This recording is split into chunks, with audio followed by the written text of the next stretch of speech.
doing some fact-finding here and trying to ascertain the value proposition of membership of ICMG with respect from the field marketing organization perspective from that segment. And we have two first-timers. And would you like to identify yourself, gentlemen? I'm Arny Henkel with Ameritas Life, so we're an insurance carrier. And I'm Justin Snapp with the Marketing Alliance. We work exclusively with IMOs and MMOs. And if we follow the alphabetical order, you'd be first. All right, so as I said, I'm with a life insurance company. So for me, the compelling proposition for a carrier to be at ICMG is about fourfold. Number one, it's just a good forum for reaching our target audience in a variety of ways. I'll talk about the variety of ways, but it identifies and calls people together. And I want to emphasize, the purpose of this whole organization, the meeting, is networking. It isn't, while there is some education, the focus is on networking, to really get an opportunity to reach out and talk to the people who are our target audience. So it's that forum for that.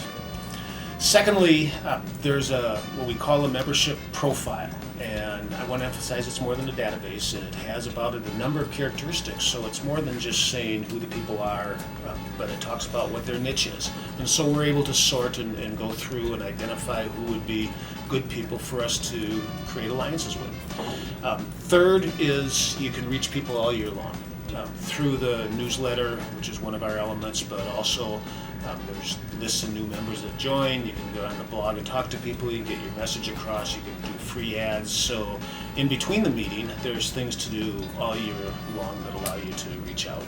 And the last is just the meeting. You can't talk about ICMG without emphasizing that the meeting is really unique.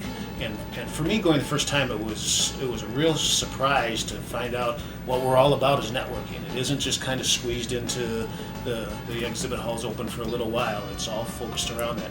They have just a unique portion of it where everybody stands up and for 30 to 45 seconds says who they are and what they're there for, and you can sit there and scribble notes and walk away with it with just a lot of information. That's just reflective of how different that meeting is from anything else we do. So it's been a real positive first year for me. Yeah. Justin, yourself, how long have you been in the business and how many of these meetings have you attended?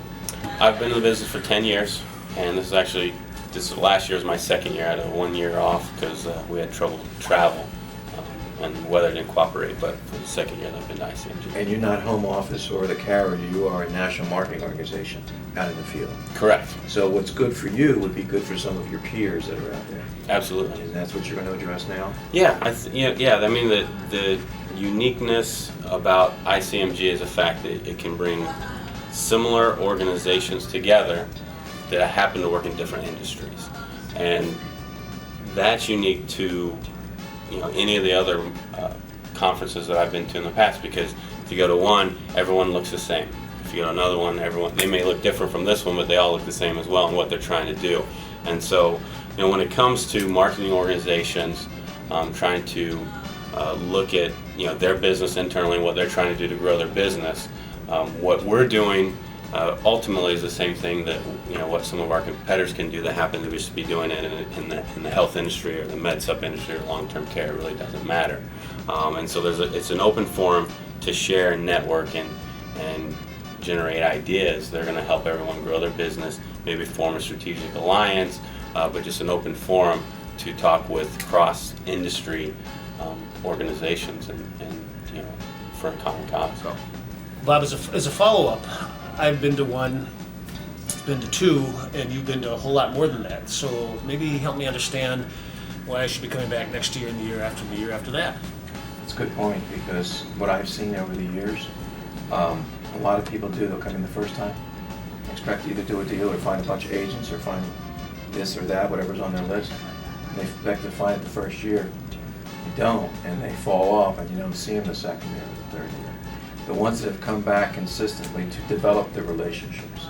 Because I think 80-85% of what we do in our jobs every day is working with people, building relationships. That's where the business comes from. You just can't find the yellow pages. And some people have come to the meetings only coming once or twice and then they just give up. Or they're not the right person in the organization to do the business development. They may be somewhere down the line and they're confused. So you have to hang in there, I think, and you go with it year 1, year 2, year 3, but each year make sure you're making progress. On your list before you go to the meeting, then do your homework after the meeting. Did I accomplish what I wanted to do? And that's, with the people I can think of, even my own situation, that's been success. That makes sense, because in every relationship building, it takes time most of the time. If something comes too quickly, it's probably some hole in it. This has been my experience, so that makes sense to me. Thanks.